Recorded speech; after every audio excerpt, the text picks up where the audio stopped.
ਸਤਿ ਸ਼੍ਰੀ ਅਕਾਲ। ਤੁਸੀਂ ਵੇਖ ਰਹੇ ਹੋ ਪੰਜਾਬ ਮੇਲ USA ਟੀਵੀ। ਮੈਂ ਹਾਂ ਵੰਦਨਾ ਖੰਨਾ ਤੇ ਹੁਣ ਪੇਸ਼ ਨੇ ਦੁਨੀਆ ਭਰ ਦੀਆਂ ਚੋਣਵੀਆਂ ਖਬਰਾਂ।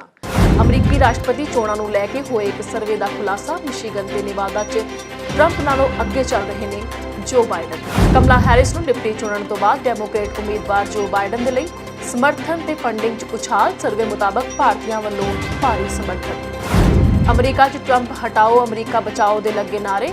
ਬਾਈਡਨ ਦੇ ਸਮਰਥਕਾਂ ਨੇ ਹਿੰਦੀ ਸਮੇਤ 14 ਭਾਸ਼ਾਵਾਂ 'ਚ ਸ਼ੁਰੂ ਕੀਤੀ ਪ੍ਰਚਾਰ ਮੁਹਿੰਮ। ਅਮਰੀਕੀ ਸ਼ਹਿਰ ਕੋਲੰਬਸ ਦੀ ਇੱਕ ਕਾਉਂਟੀ 'ਚ 50,000 ਵੋਟਰਾਂ ਨੂੰ ਭੇਜੇ ਗਏ ਗਲਤ ਬੈਲਟ ਪੇਪਰ। ਨਾਰਥ ਕੋਰੀਆ ਦੇ ਤਾਨਾਸ਼ਾਹ ਕਿਮ ਜੋਂਗ ਉਨ ਨੇ ਆਪਣੀਆਂ ਅਸਫਲਤਾਵਾਂ ਲਈ ਪਹਿਲੀ ਵਾਰ ਮੰਗੀ ਮਾਫੀ। ਭਰੀ ਸਭਾ 'ਚ ਰੋਂਦੇ ਹੋਏ ਦਾ ਵੀਡੀਓ ਆਇਆ ਸਾਹਮਣੇ। ਬੰਗਲਾਦੇਸ਼ 'ਚ ਜਬਰ ਜਨਾਹ ਦੇ ਦੋਸ਼ੀ ਨੂੰ ਮੌਤ ਦੀ ਸਜ਼ਾ ਦਾ ਪ੍ਰਸਤਾਵ।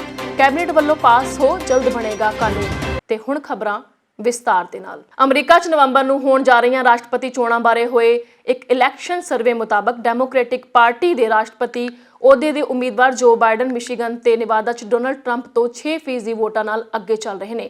ਉਂਝ ਲੋਵਾ 'ਚ ਦੋਵੇਂ ਆਗੂਆਂ ਵਿਚਕਾਰ ਬਰਾਬਰ ਦੀ ਟੱਕਰ ਹੈ। ਸਾਲ 2016 'ਚ ਹੋਈਆਂ ਚੋਣਾਂ ਵੇਲੇ ਟਰੰਪ ਨੇ ਲੋਵਾ ਤੇ ਮਿਸ਼ੀਗਨ 'ਚ ਜਿੱਤ ਹਾਸਲ ਕੀਤੀ ਸੀ, ਜਦਕਿ ਉਹਨਾਂ ਦੀ ਵਿਰੋਧੀ ਉਮੀਦਵਾਰ ਡੈਮੋਕ੍ਰੈਟਿਕ ਹਿਲੇਰੀ ਕਲਿੰਟਨ ਨੇ ਨੇਵਾਦਾ 'ਚ ਜਿੱਤ ਦਾ ਝੰਡਾ ਗੱਡਿਆ ਸੀ।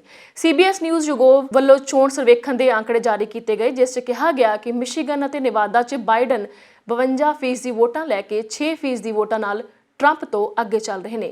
ਲੋਵਾ 'ਚ ਦੋਵੇਂ ਉਮੀਦਵਾਰਾਂ ਨੂੰ ਰਜਿਸਟਰਡ ਵੋਟਰਾਂ ਤੋਂ 49% ਵੋਟਾਂ ਮਿਲੀਆਂ ਨੇ। ਪਿਛਲੇ ਹਫ਼ਤੇ ਰਾਈਟਰਜ਼ ਲਪਸੋਸ ਪੋਲ 'ਚ ਖੁਲਾਸਾ ਹੋਇਆ ਸੀ ਕਿ ਬਾਈਡਨ ਨੂੰ ਪੈਂਸਿਲਵੇਨੀਆ 'ਚ 5% ਤੇ ਵਿਸਕੌਨਸਿਨ 'ਚ 6% ਵੋਟਾਂ ਦੀ ਲੀਡ ਹਾਸਲ ਹੈ। ਕਮਲਾ ਹੈਰਿਸ ਨੂੰ ਆਪਣਾ ਡਿਪਟੀ ਚੁਣਨ ਤੋਂ ਬਾਅਦ ਡੈਮੋਕ੍ਰੇਟ ਉਮੀਦਵਾਰ ਜੋ ਬਾਈਡਨ ਦੇ ਲਈ ਸਮਰਥਨ ਤੇ ਫੰਡਿੰਗ ਵਿੱਚ ਭਾਰੀ ਉਛਾਲ ਆਇਆ। ਹਾਲੀਆ ਸਰਵੇ ਮੁਤਾਬਕ 72% ਤੋਂ ਜ਼ਿਆਦਾ ਪ੍ਰਵਾਸੀ ਭਾਰਤੀ ਬਾਈਡਨ ਦੇ ਲਈ ਵੋਟ ਕਰਨਗੇ। ਭਾਰਤੀਆਂ ਵੱਲੋਂ ਭਾਰੀ ਸਮਰਥਨ ਦੀ ਉਦਾਹਰਨ ਉਦੋਂ ਵੇਖਣ ਨੂੰ ਮਿਲੀ ਜਦ ਭਾਰਤੀਆਂ ਨੇ ਬਾਈਡਨ ਦੇ ਲਈ ਇੱਕ ਹੀ ਰਾਤ ਵਿੱਚ ਵਰਚੁਅਲ ਇਵੈਂਟ ਦੇ ਜ਼ਰੀਏ $35 ਮਿਲੀਅਨ ਜੁਟਾ ਲਏ। ਇਹ ਇੱਕ ਰਾਤ ਵਿੱਚ ਜੁਟਾਇਆ ਗਿਆ ਸਭ ਤੋਂ ਵੱਡਾ ਚੁਣਾਵੀ ਫੰਡ ਸੀ। ਇਸ ਵਿੱਚ ਵੱਡੇ ਡੋਨਰਸ ਨੇ ਹੀ $20 ਮਿਲੀਅਨ ਦੇ ਚੈੱਕ ਬਾਈਡਨ ਤੇ ਹੈਰਿਸ ਕੈਂਪੇਨ ਦੇ ਲਈ ਦਿੱਤੇ। ਇਸ ਵਾਰ ਅਮਰੀਕਾ ਦੀ ਰਾਸ਼ਟਰਪਤੀ ਚੋਣ ਕਈ ਮਾਮਲਿਆਂ ਵਿੱਚ ਅਨੋਖੀ ਹੈ। ਬੇਸ਼ੱਕ ਹੀ ਅਮਰੀਕੀ ਆਬਾਦੀ ਵਿੱਚ ਭਾਰਤੀਆਂ ਦੀ ਹਿੱਸੇਦਾਰੀ 1% ਹੈ, ਪਰ ਉਹਨਾਂ ਦਾ ਸਿਆਸੀ ਅਤੇ ਆਰਥਿਕ ਦਬਦਬਾ ਕਿਤੇ ਜ਼ਿਆਦਾ ਹੈ। ਬੀਤੇ ਸਾਲ ਰਾਸ਼ਟਰਪਤੀ ਚੋਣਾਂ ਦੇ ਲਈ ਕੈਂਪੇਨ ਸ਼ੁਰੂ ਹੋਣ ਤੋਂ ਲੈ ਕੇ ਹੁਣ ਤੱਕ ਭਾਰਤੀ ਰਾਸ਼ਟਰਪਤੀ ਉਮੀਦਵਾਰਾਂ ਦੇ ਲਈ 43 ਕਰੋੜ ਦੀ ਫੰਡਿੰਗ ਕਰ ਚੁੱਕੇ ਨੇ। ਇਹਨਾਂ ਵਿੱਚੋਂ ਰਾਸ਼ਟਰਪਤੀ ਟਰੰਪ ਨੂੰ ਕੈਂਪੇਨ ਦੇ ਲਈ 7.32 ਕਰੋੜ ਰੁਪਏ ਮਿਲੇ ਨੇ, ਜਦਕਿ 2016 ਵਿੱਚ ਭਾਰਤੀਆਂ ਨੇ ਟਰੰਪ ਦੇ ਲਈ 29 ਕਰੋੜ ਰੁਪਏ ਦੀ ਫੰਡਿੰਗ ਕੀਤੀ ਸੀ। ਇਹਨਾਂ ਹਾਊਡੀ ਮੋਦੀ ਇਵੈਂਟ ਕਰਾਉਣ ਵਾਲੇ ਕਾਰੋਬਾਰੀ ਸ਼ੁਲਭ ਕੁਮਾਰ ਨੇ ਸਭ ਤੋਂ ਜ਼ਿਆਦਾ 10 ਕਰੋੜ ਰੁਪਏ ਦਿੱਤੇ ਸੀ। अमेरिका च ट्रंप हटाओ अमेरिका बचाओ अमेरिका का नेता कैसा हो जो बाइडन जैसा हो वर्गे नारे आम ही सुनने ਨੂੰ मिल रहे हैं। दरअसल नवंबर च होने वालियां राष्ट्रपति चोणां च भारती अमरीकी भाईचारे ਨੂੰ ਲੁਭਾਉਣ ਦੇ ਲਈ ਡੈਮੋਕ੍ਰੈਟਿਕ ਪਾਰਟੀ ਦੇ ਸਮਰਥਕਾਂ ਨੇ ਹਿੰਦੀ ਸਣੇ 14 ਭਾਸ਼ਾਵਾਂ ਵਿੱਚ ਇਸੇ ਤਰ੍ਹਾਂ ਦੀ ਪ੍ਰਚਾਰ ਮੁਹਿੰਮ ਸ਼ੁਰੂ ਕੀਤੀ ਹੈ।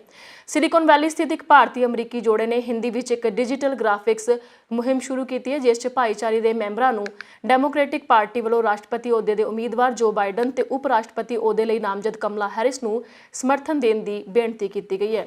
ਬਾਈਡਨ ਦੇ ਸਮਰਥਕ ਅਜੇ ਅਤੇ ਵਿਨੀਤਾ ਪਟੋਰੀਆ ਨੇ ਕਿਹਾ ਕਿ ਟਰੰਪ ਹਟਾਓ ਅਮਰੀਕਾ ਬਚਾਓ ਅਤੇ ਬਾਈਡਨ ਹੈਰਿਸ ਨੂੰ ਜਿਤਾਓ, ਅਮਰੀਕਾ ਨੂੰ ਅੱਗੇ ਲਿਆਓ ਨਾਂ ਹੇਠ ਪ੍ਰਚਾਰ ਮੁਹਿੰਮ ਸੋਮਵਾਰ ਨੂੰ 14 ਭਾਰਤੀ ਭਾਸ਼ਾਵਾਂ 'ਚ ਜਾਰੀ ਕੀਤੀ ਗਈ। ਇਸ ਤੋਂ ਪਹਿਲਾਂ ਅਜੇ ਨੇ ਬਾਈਡਨ ਅਤੇ ਹੈਰਿਸ ਦੇ ਸਮਰਥਨ ਵਿੱਚ ਭਾਰਤੀ ਮੂਲ ਦੇ ਲੋਕਾਂ ਅਤੇ ਦੱਖਣੀ ਏਸ਼ੀਆਈ ਭਾਈਚਾਰੇ ਨੂੰ ਲਿਆਉਣ ਲਈ ਬਾਲੀਵੁੱਡ ਦੇ 2 ਵੀਡੀਓ ਵੀ ਜਾਰੀ ਕੀਤੇ ਸਨ। ਮਿਊਜ਼ਿਕ ਵੀਡੀਓ ਚਲੋ ਚਲੋ ਬਾਈਡਨ ਨੂੰ ਵੋਟ ਦਿਓ ਟੀਵੀ ਏਸ਼ੀਆ ਤੇ ਪ੍ਰਚਾਰ ਦੇ ਤੌਰ ਤੇ ਚੱਲ ਰਿਹਾ ਹੈ। ਪਟੋਰੀਆ ਨੇ ਇੱਕ ਬਿਆਨ ਵਿੱਚ ਕਿਹਾ ਕਿ ਇਹ ਮੁਹਿੰਮ ਸਖਤ ਮੁਕਾਬਲੇ ਵਾਲੇ ਉਹਨਾਂ ਸੂਬਿਆਂ ਤੇ ਕੇਂਦਰਿਤ ਹੈ ਜਿੱਥੇ ਹਰ ਵੋਟ ਮਾਇਨੇ ਰੱਖਦੀ ਹੈ। ਭਾਰਤੀ ਅਮਰੀਕੀ ਭਾਈਚਾਰਾ ਚੋਣ ਨਤੀਜਿਆਂ ਵਿੱਚ ਅਹਿਮ ਭੂਮਿਕਾ ਨਿਭਾ ਸਕਦਾ ਹੈ। ਸਖਤ ਮੁਕਾਬਲੇ ਵਾਲੇ ਰਾਜਾਂ ਵਿੱਚ ਪੈਂਸਿਲਵੇਨੀਆ, ਵਿਸਕੌਨਸਿਨ, ਮਿਸ਼ੀਗਨ, ਮਿਨੀਸੋਟਾ ਤੋਂ ਬਿਨਾਂ 3 ਦੱਖਣੀ ਰਾਜਾਂ ਫਲੋਰੀਡਾ, ਜਾਰਜੀਆ ਤੇ ਉੱਤਰ ਕੈਲੀਫੋਰਨੀਆ ਤੇ ਐਰੀਜ਼ੋਨਾ ਵੀ ਸ਼ਾਮਲ ਨੇ। ਅਮਰੀਕੀ ਸੂਬੇ ਓਹਾਇਓ ਦੀ ਰਾਜਧਾਨੀ ਤੇ ਸਭ ਤੋਂ ਵੱਡੇ ਸ਼ਹਿਰ ਕੋਲੰਬਸ ਦੇ ਕਾਉਂਟੀ ਵਿੱਚ ਤਕਰੀਬਨ 50,000 ਵੋਟਰਾਂ ਨੂੰ ਭੇਜੇ ਗਏ ਬੈਲਟ ਪੇਪਰ ਗਲਤ ਸਨ। ਇਹ ਬੈਲਟ ਪੇਪਰ ਅਜਿਹੇ ਲੋਕਾਂ ਨੂੰ ਭੇਜੇ ਜਾਂਦੇ ਨੇ ਜੋ ਮਤਦਾਨ ਕਰਨ ਲਈ ਅਧਿਕਾਰਿਕ ਵੋਟਿੰਗ ਕੇਂਦਰ ਜਾਣ ਵਿੱਚ ਅਸਮਰੱਥ ਜਾਂ ਅਨਿਛਕ ਹੁੰਦੇ ਨੇ। ਚੋਣ ਅਧਿਕਾਰੀਆਂ ਵੱਲੋਂ ਦਿੱਤੀ ਗਈ ਜਾਣਕਾਰੀ ਵਿੱਚ ਕਿਹਾ ਗਿਆ ਹੈ ਕਿ ਅਗਲੇ 72 ਘੰਟੇ ਦੇ ਅੰਦਰ ਲੋਕਾਂ ਨੂੰ ਠੀਕ ਬੈਲਟ ਪੇਪਰ ਮਿਲ ਜਾਣਗੇ। ਅਧਿਕਾਰੀਆਂ ਮੁਤਾਬਕ ਇੱਥੇ ਤਕਰੀਬਨ 2,40,000 ਬੈਲਟ ਪੇਪਰ ਭੇਜੇ ਗਏ। ਇਸ ਦਾ ਮਤਲਬ ਹੈ ਕਿ 5 ਵੋਟਰਾਂ ਵਿੱਚੋਂ 1 ਨੂੰ ਗਲਤ ਬੈਲਟ ਪੇਪਰ ਮਿਲਿਆ। ਫ੍ਰੈਂਕਲਿਨ ਕਾਉਂਟੀ ਦੇ ਚੋਣ ਅਧਿਕਾਰੀਆਂ ਮੁਤਾਬਕ ਇਹ ਗੜਬੜੀ ਉਦੋਂ ਹੋਈ ਜਦੋਂ ਕਿਸੇ ਨੇ ਬੈਲਟ ਪੇਪਰ ਭੇਜਣ ਵਾਲੀ ਇੱਕ ਮਸ਼ੀਨ ਦੀ ਸੈਟਿੰਗ ਬਦਲ ਦਿੱਤੀ। ਫ੍ਰੈਂਕਲਿਨ ਕਾਉਂਟੀ ਚੋਣ ਬੋਰਡ ਨੇ ਕਿਹਾ ਕਿ ਕੁੱਲ 2,37,498 ਲੋਕਾਂ ਨੂੰ ਬੈਲਟ ਪੇਪਰ ਭੇਜੇ ਗਏ ਸਨ, ਜਿਨ੍ਹਾਂ ਵਿੱਚੋਂ 49,669 ਵੋਟਰਾਂ ਨੂੰ ਗਲਤ ਬੈਲਟ ਪੇਪਰ ਮਿਲੇ। ਫ੍ਰੈਂਕਲਿਨ ਕਾਉਂਟੀ ਵਿੱਚ ਤਕਰੀਬਨ 8,80,000 ਰਜਿਸਟਰਡ ਵੋਟਰ ਹਨ। ਚੋਣ ਬੋਰਡ ਨੇ ਐਲਾਨ ਕੀਤਾ ਹੈ ਕਿ ਬੈਲਟ ਪੇਪਰਾਂ ਨੂੰ ਬਦਲਣ, ਉਹਨਾਂ ਨੂੰ ਲਿਫਾਫੇ ਵਿੱਚ ਪਾਉਣ ਤੇ ਭੇਜਣ ਦੀ ਪ੍ਰਕਿਰਿਆ ਚੱਲ ਰਹੀ ਹੈ। ਬੋਰਡ ਨੇ ਇਹ ਵੀ ਕਿਹਾ ਕਿ ਉਹ ਉਹਨਾਂ ਸਾਰੇ ਵੋਟਰਾਂ ਨੂੰ ਪੋਸਟ ਕਾਰਡ ਭੇਜ ਕੇ ਹਾਲਤ ਸਪਸ਼ਟ ਕਰਨਗੇ ਜਿਨ੍ਹਾਂ ਨੂੰ ਗਲਤ ਬੈਲਟ ਪੇਪਰ ਮਿਲੇ ਹਨ। ਕੈਨੇਡਾ ਅਮਰੀਕਾ ਸਰਹੱਦ ਨੂੰ ਇਸ ਸਾਲ ਕਰੋਨਾ ਦੇ ਮੱਦੇਨਜ਼ਰ ਬੰਦ ਕਰ ਦਿੱਤਾ ਗਿਆ ਸੀ ਤੇ ਗੈਰ ਜ਼ਰੂਰੀ ਯਾਤਰਾ ਕਰਨ ਵਾਲਿਆਂ ਨੂੰ ਵਾਪਸ ਭੇਜਿਆ ਗਿਆ। ਸਰਹੱਦ ਬੰਦ ਹੋਣ ਦੇ ਬਾਵਜੂਦ ਲੋਕ ਸ਼ਾਪਿੰਗਾਂ ਜਾਂ ਘੁੰਮਣ ਫਿਰਨ ਲਈ ਕੈਨੇਡਾ ਆਉਣ ਦੀਆਂ ਕੋਸ਼ਿਸ਼ਾਂ ਵਿੱਚ ਲੱਗੇ ਰਹੇ ਨੇ। ਇਹ ਜਾਣਕਾਰੀ ਕੈਨੇਡਾ ਸਰਹੱਦ ਸੇਵਾ ਏਜੰਸੀ ਨੇ ਸਾਂਝੀ ਕੀਤੀ ਤੇ ਦੱਸਿਆ ਕਿ ਉਹਨਾਂ ਨੇ ਲਗਭਗ 3441 ਯਾਤਰੀਆਂ ਨੂੰ ਵਾਪਸ ਅਮਰੀਕਾ ਭੇਜ ਦਿੱਤਾ ਤੇ ਕੈਨੇਡਾ ਵਿੱਚ ਦਾਖਲ ਨਹੀਂ ਹੋਣ ਦਿੱਤਾ। ਜਾਣਕਾਰੀ ਮੁਤਾਬਕ 22 ਮਾਰਚ ਤੋਂ 2 ਅਕਤੂਬਰ ਤੱਕ 22414 ਵਿਦੇਸ਼ੀ ਲੋਕਾਂ ਨੂੰ ਹਵਾਈ ਜਾਂ ਸੜਕ ਆਵਾਜਾਈ ਰਾਹੀਂ ਕੈਨੇਡਾ ਆਉਣ ਤੋਂ ਰੋਕਿਆ ਗਿਆ, ਜਿਨ੍ਹਾਂ ਵਿੱਚੋਂ 87% ਅਮਰੀਕੀ ਸਨ। ਬਾਕੀ 13% ਲੋਕ ਵਿਦੇਸ਼ਾਂ ਦੇ ਸਨ ਜਿਹੜੇ ਕੈਨੇਡਾ ਜਾਂ ਅਮਰੀਕਾ ਵਿੱਚ ਦਾਖਲ ਹੋਣ ਦੀ ਕੋਸ਼ਿਸ਼ ਵਿੱਚ ਨੇ। ਅਧਿਕਾਰੀਆਂ ਨੇ ਦੱਸਿਆ ਕਿ ਪਾਬੰਦੀਆਂ ਦੇ ਬਾਵਜੂਦ ਕੈਨੇਡੀਅਨ ਲੋਕਾਂ ਨੇ ਕੌਮਾਂਤਰੀ ਸਫ਼ਰ ਜਾਰੀ ਰੱਖੇ। CBSA ਦੇ ਰਿਕਾਰਡ ਮੁਤਾਬਕ 28 ਸਤੰਬਰ ਤੋਂ 4 ਅਕਤੂਬਰ ਤੱਕ ਰਿਕਾਰਡ 54,934 ਯਾਤਰੀਆਂ ਨੇ ਸਫ਼ਰ ਕੀਤਾ, ਜਿਨ੍ਹਾਂ ਵਿੱਚੋਂ 66% ਨੇ ਹਵਾਈ ਆਵਾਜਾਈ ਰਾਹੀਂ ਸਫ਼ਰ ਕੀਤਾ। ਹਾਲਾਂਕਿ 2019 ਦੇ ਮੁਕਾਬਲੇ ਇਸ ਵਾਰ ਸੈਰ ਸਪਾਟੇ ਦੀ ਦਰ 92% ਘਟ ਰਹੀ ਹੈ। ਫਿਲਹਾਲ ਕੈਨੇਡਾ ਵਿੱਚ ਇਹ ਨਿਯਮ ਹੈ ਕਿ ਜੇਕਰ ਕੋਈ ਵੀ ਵਿਅਕਤੀ ਵਿਦੇਸ਼ ਤੋਂ ਆਉਂਦਾ ਹੈ ਤਾਂ ਉਹਨੂੰ ਕੈਨੇਡਾ ਆਉਂਦਿਆਂ ਹੀ 14 ਦਿਨਾਂ ਲਈ ਇਕਾਂਤਵਾਸ ਵਿੱਚ ਰਹਿਣਾ ਪਏਗਾ। ਖਬਰਾਂ ਦਾ ਸਿਲਸਿਲਾ ਇਸੇ ਤਰ੍ਹਾਂ ਜਾਰੀ ਰਹੇਗਾ। ਮਿਲਦੇ ਹਾਂ ਇੱਕ ਛੋਟੇ ਜਿਹੇ ਬ੍ਰੇਕ ਤੋਂ ਬਾਅਦ।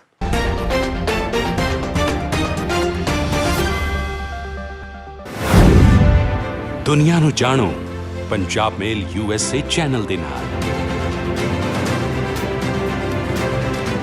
ਸੰਸਾਰ ਭਰ ਦੀਆਂ ਖਬਰਾਂ ਜਾਣਨ ਲਈ, ਖਬਰਾਂ ਦੀ ਡੂੰਘਾਈ ਤੱਕ ਪਹੁੰਚਣ ਲਈ ਰੋਜ਼ ਵੇਖੋ ਪੰਜਾਬ ਮੇਲ ਅਖਬਾਰਨਾਮਾ।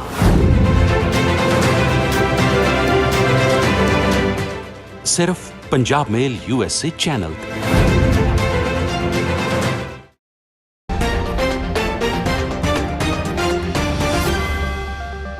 ਪੰਜਾਬ ਮੇਲ USA TV ਤੇ ਤੁਸੀਂ ਵੇਖ ਰਹੇ ਹੋ ਵਰਲਡ ਨਿਊਜ਼। ਬ੍ਰੇਕ ਤੋਂ ਬਾਅਦ ਇੱਕ ਵਾਰ ਫਿਰ ਤੋਂ ਤੁਹਾਡਾ ਸਵਾਗਤ ਹੈ। ਕੈਨੇਡਾ ਦੇ ਮਿਸੀਸਾਗਾ ਦੇ ਐਲੀਮੈਂਟਰੀ ਸਕੂਲ ਨੂੰ ਬੰਬ ਨਾਲ ਉਡਾਉਣ ਦੀ ਧਮਕੀ ਦੇਣ ਵਾਲੇ ਇੱਕ 27 ਸਾਲਾ ਨੌਜਵਾਨ ਨੂੰ ਪੀਲ ਪੁਲਿਸ ਨੇ ਗ੍ਰਿਫਤਾਰ ਕੀਤਾ ਹੈ। ਪੀਲ ਪੁਲਿਸ ਨੇ ਦੱਸਿਆ ਕਿ ਬ੍ਰੈਂਡਨ ਗੇਟ ਡਰਾਈਵ ਅਤੇ ਕੀਨਨ ਕ੍ਰਿਸੈਂਟ ਦੇ ਨੇੜੇ ਸਥਿਤ ਬ੍ਰੈਂਡਨ ਗੇਟ ਪਬਲਿਕ ਸਕੂਲ ਨੂੰ ਸਵੇਰੇ 9 ਵਜੇ ਬੰਬ ਨਾਲ ਉਡਾਉਣ ਦੀ ਧਮਕੀ ਮਿਲੀ। ਸਕੂਲ ਅਧਿਕਾਰੀਆਂ ਮੁਤਾਬਕ ਇੱਕ ਅਣਪਛਾਤੇ ਵਿਅਕਤੀ ਨੇ ਫੋਨ ਕਰਕੇ ਉਹਨਾਂ ਨੂੰ ਕਿਹਾ ਕਿ ਸਕੂਲ ਦੀ ਇਮਾਰਤ 'ਚ ਬੰਬ ਰੱਖਿਆ ਗਿਆ ਹੈ। ਇਸ ਮਗਰੋਂ ਸਕੂਲ ਅਧਿਕਾਰੀਆਂ ਨੇ ਪੀਲ ਪੁਲਿਸ ਨੂੰ ਸੂਚਨਾ ਦੇ ਦਿੱਤੀ। ਪੁਲਿਸ ਨੇ ਤੁਰੰਤ ਹਰਕਤ ਵਿੱਚ ਆਉਂਦੇ ਹੋਏ ਸਾਰੇ ਵਿਦਿਆਰਥੀਆਂ ਤੇ ਸਟਾਫ ਨੂੰ ਸਕੂਲ 'ਚੋਂ ਬਾਹਰ ਕੱਢ ਦਿੱਤਾ ਅਤੇ ਸਕੂਲੀ ਇਮਾਰਤ ਦੀ ਡੂੰਘਾਈ ਨਾਲ ਜਾਂਚ ਸ਼ੁਰੂ ਕਰ ਦਿੱਤੀ, ਪਰ ਜਾਂਚ ਦੌਰਾਨ ਕੋਈ ਅਜਿਹੀ ਚੀਜ਼ ਨਹੀਂ ਮਿਲੀ ਜਿਸ ਨਾਲ ਸਕੂਲ ਨੂੰ ਕੋਈ ਖਤਰਾ ਹੋਵੇ। ਇਸ ਮਾਮਲੇ ਵਿੱਚ ਪੁਲਿਸ ਨੇ ਵੋਗਾਨ ਦੇ ਵਾਸੀ ਡਿਲਾਨੋ ਗਿਬਸਨ ਨੂੰ ਗ੍ਰਿਫਤਾਰ ਕਰ ਲਿਆ, ਜਿਸ ਤੇ ਝੂਠੀਆਂ ਅਫਵਾਹਾਂ ਫੈਲਾਉਣ ਦੇ ਦੋਸ਼ ਆਇਦ ਕੀਤੇ ਗਏ ਨੇ। ਨਾਰਥ ਕੋਰੀਆ ਦੇ ਤਾਨਾਸ਼ਾਹ ਸ਼ਾਸਕ ਕਿਮ ਜੋਂਗ ਉਨ, ਜੋ ਆਪਣੀ ਬੇਰਹਿਮੀ ਤੇ ਕਠੋਰਤਾ ਲਈ ਦੁਨੀਆ ਭਰ ਵਿੱਚ ਜਾਣੇ ਜਾਂਦੇ ਨੇ, ਉਹ ਇੱਕ ਵੀਡੀਓ 'ਚ ਰੋਂਦੇ ਹੋਏ ਦਿਖੇ। ਉਹਨਾਂ ਭਰੀਆਂ ਅੱਖਾਂ ਦੇ ਨਾਲ ਆਪਣੀਆਂ ਅਸਫਲਤਾਵਾਂ ਲਈ ਪਹਿਲੀ ਵਾਰ ਜਨਤਾ ਤੋਂ ਮਾਫੀ ਮੰਗੀ ਹੈ। ਕਿਮ ਜੋਂਗ ਇੱਕ ਫੌਜੀ ਪਰੇਡ ਵਿੱਚ ਭਾਸ਼ਣ ਦੌਰਾਨ ਭਾਵੁਕ ਹੋਏ ਸੀ, ਜਿੱਥੇ ਉਹਨਾਂ ਨੇ ਦੇਸ਼ ਦੀ ਖਾਤਰ ਕੁਰਬਾਨੀਆਂ ਕਰਨ ਲਈ ਫੌਜ ਦਾ ਧੰਨਵਾਦ ਕੀਤਾ। ਨਾਲ ਹੀ ਲੋਕਾਂ ਦੀ ਜ਼ਿੰਦਗੀ ਨੂੰ ਸੁਧਾਰਨ ਵਿੱਚ ਅਸਫਲ ਰਹਿਣ ਲਈ ਨਾਗਰਿਕਾਂ ਤੋਂ ਮਾਫੀ ਵੀ ਮੰਗੀ। ਖਬਰਾਂ ਮੁਤਾਬਕ ਕਿਮ ਜੋਂਗ ਉਨ ਨੇ ਆਪਣੀ ਪਾਰਟੀ ਦੀ 75ਵੀਂ ਵਰ੍ਹੇਗੰਢ ਮੌਕੇ ਜਨਤਾ ਨੂੰ ਸੰਬੋਧਨ ਕਰਦਿਆਂ ਉਹਨਾਂ ਨੂੰ ਵਿਨਾਸ਼ਕਾਰੀ ਅਤੇ ਤੂਫਾਨਾਂ ਅਤੇ ਕੋਰੋਨਾ ਵਾਇਰਸ ਨੂੰ ਫੈਲਣ ਤੋਂ ਰੋਕਣ ਵਿੱਚ ਮਹੱਤਵਪੂਰਨ ਭੂਮਿਕਾ ਨਿਭਾਉਣ ਲਈ ਧੰਨਵਾਦ ਕੀਤਾ। ਉਹਨਾਂ ਕਿਹਾ ਕਿ ਉਹ ਸ਼ੁਕਰਗੁਜ਼ਾਰ ਨੇ ਕਿ ਉਹਨਾਂ ਦਾ ਇੱਕ ਵੀ ਨਾਗਰਿਕ ਕੋਰੋਨਾ ਵਾਇਰਸ ਨਾਲ ਸੰਕਰਮਿਤ ਨਹੀਂ ਹੋਇਆ। ਹਾਲਾਂਕਿ ਨਾਰਥ ਕੋਰੀਆ ਦੇ ਇਸ ਦਾਅਵੇ ਨੂੰ ਦੁਨੀਆ ਭਰ ਦੇ ਦੇਸ਼ ਸ਼ੱਕ ਦੀ ਨਿਗਾਹ ਨਾਲ ਵੇਖਦੇ ਨੇ। ਬੰਗਲਾਦੇਸ਼ ਜਬਰ ਜਨਾਹ ਦੇ ਦੋਸ਼ੀਆਂ ਨੂੰ ਮੌਤ ਦੀ ਸਜ਼ਾ ਵਾਲੇ ਪ੍ਰਸਤਾਵ ਨੂੰ ਮਨਜ਼ੂਰੀ ਦੇ ਦਿੱਤੀ ਗਈ ਹੈ। ਪ੍ਰਧਾਨ ਮੰਤਰੀ ਸ਼ੇਖ ਹਸੀਨਾ ਦੀ ਅਗਵਾਈ ਵਿੱਚ ਹੋਈ ਕੈਬਨਿਟ ਦੀ ਬੈਠਕ ਵਿੱਚ ਇਸ ਪ੍ਰਸਤਾਵ ਨੂੰ ਮਨਜ਼ੂਰ ਕੀਤਾ ਗਿਆ। ਬੰਗਲਾਦੇਸ਼ ਦੇ ਕਾਨੂੰਨ ਮੰਤਰੀ ਅਨੀਸੁਲ ਹਕ ਨੇ ਪੱਤਰਕਾਰਾਂ ਨੂੰ ਇਹ ਜਾਣਕਾਰੀ ਦਿੱਤੀ ਕਿ ਪ੍ਰਸਤਾਵਿਤ ਕਾਨੂੰਨ ਦੇ ਤਹਿਤ ਜਬਰ ਜਨਾਹ ਦੇ ਦੋਸ਼ੀ ਪਾਏ ਗਏ ਲੋਕਾਂ ਨੂੰ ਮੌਤ ਦੀ ਸਜ਼ਾ ਦੇਣ ਦਾ ਪ੍ਰਾਵਧਾਨ ਕੀਤਾ ਗਿਆ ਹੈ। ਕੈਬਨਿਟ ਵੱਲੋਂ ਇਸ ਪ੍ਰਸਤਾਵ ਨੂੰ ਮਨਜ਼ੂਰੀ ਪ੍ਰਦਾਨ ਕਰਨ ਤੋਂ ਬਾਅਦ ਹੁਣ ਬੰਗਲਾਦੇਸ਼ ਦੇ ਰਾਸ਼ਟਰਪਤੀ ਅਬਦੁਲ ਹਾਮਿਦ ਜਲਦ ਆਰਡੀਨੈਂਸ ਤੇ ਹਸਤਾਖਰ ਕਰ ਪ੍ਰਸਤਾਵ ਨੂੰ ਕਾਨੂੰਨ ਦੇ ਰੂਪ ਵਿੱਚ ਆਪਣੀ ਮਨਜ਼ੂਰੀ ਪ੍ਰਦਾਨ ਕਰ ਦੇਣਗੇ। ਹਕ ਨੇ ਆਖਿਆ ਕਿ ਦੇਸ਼ ਵਿੱਚ ਯੌਨ ਸ਼ੋਸ਼ਣ ਖਿਲਾਫ ਮੌਜੂਦਾ ਕਾਨੂੰਨ ਵਿੱਚ ਸੋਧ ਕਰਨ ਲਈ ਇਹ ਪ੍ਰਸਤਾਵ ਪੇਸ਼ ਕੀਤਾ ਗਿਆ ਸੀ। ਜ਼ਿਕਰਯੋਗ ਹੈ ਕਿ ਬੰਗਲਾਦੇਸ਼ ਵਿੱਚ ਹਾਲ ਹੀ ਦੇ ਮਹੀਨਿਆਂ ਵਿੱਚ ਯੌਨ ਸ਼ੋਸ਼ਣ ਅਤੇ ਬਲਾਤਕਾਰ ਦੇ ਮਾਮਲਿਆਂ ਵਿੱਚ ਲਗਾਤਾਰ ਹੋ ਰਹੇ ਵਾਧੇ ਕਾਰਨ ਸਰਕਾਰ ਨੇ ਇਹਨਾਂ ਅਪਰਾਧਾਂ ਖਿਲਾਫ ਸਖਤ ਕਾਨੂੰਨ ਬਣਾਉਣ ਦਾ ਪ੍ਰਾਵਧਾਨ ਕੀਤਾ ਹੈ। BRS ਨਗਰ ਲੁਧਿਆਣਾ 'ਚ ਇੱਕ NRI ਮਹਿਲਾ ਦੁਆਰਾ ਪੁੱਤ ਦੇ ਵਿਆਹ ਲਈ ਰੱਖੇ 42 ਤੋਲੇ ਗਹਿਣੇ ਉਸ ਦੇ ਭਰਾ ਭਾਬੀ ਤੇ ਮਾਂ ਨੇ ਚੋਰੀ ਕਰ ਲਏ। ਮੁਲਜ਼ਮਾਂ ਤੇ ਡੁਪਲੀਕੇਟ ਚਾਬੀ ਲਾ ਕੇ ਘਰ ਦੀ ਰਜਿਸਟਰੀ ਤੇ ਹੋਰ ਦਸਤਾਵੇਜ਼ ਚੋਰੀ ਕਰਨ ਦਾ ਵੀ ਆਰੋਪ ਹੈ। ਸਰਾਭਾ ਨਗਰ ਦੀ ਪੁਲਿਸ ਨੇ BRS ਨਗਰ ਦੀ ਰਹਿਣ ਵਾਲੀ ਹਰਜੀਤ ਕੌਰ ਦੀ ਸ਼ਿਕਾਇਤ ਤੇ ਜਗਰਾਉਂ ਵਿੱਚ ਰਹਿਣ ਵਾਲੀ ਮਾਂ ਗੁਰਪ੍ਰੀਤ ਕੌਰ, ਭਰਾ ਮਨਜਿੰਦਰ ਸਿੰਘ, ਉਸ ਦੀ ਪਤਨੀ ਅਮਰਦੀਪ ਕੌਰ ਦੇ ਖਿਲਾਫ ਮਾਮਲਾ ਦਰਜ ਕੀਤਾ ਹੈ।